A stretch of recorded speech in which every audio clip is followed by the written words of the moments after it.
Alright guys, ordinary Toyota. However, I'm filming this because it is a unique car, one of the many valet cars which we fucking hate.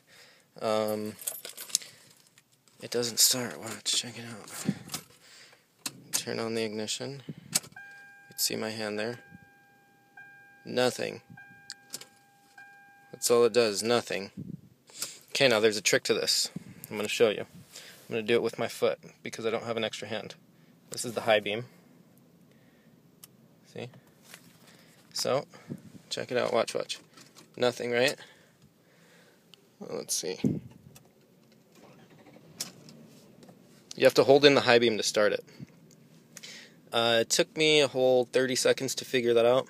If a car doesn't start, boom, you immediately think, okay, there's some type of theft, anti-theft thing. So, first things first is high beam, then you try putting it in like reverse, then you try putting on a blinker, left, right, then you try fucking windshield wipers. Like, there's so many different things. Sometimes there's little buttons you have to push by the ignition, like under it.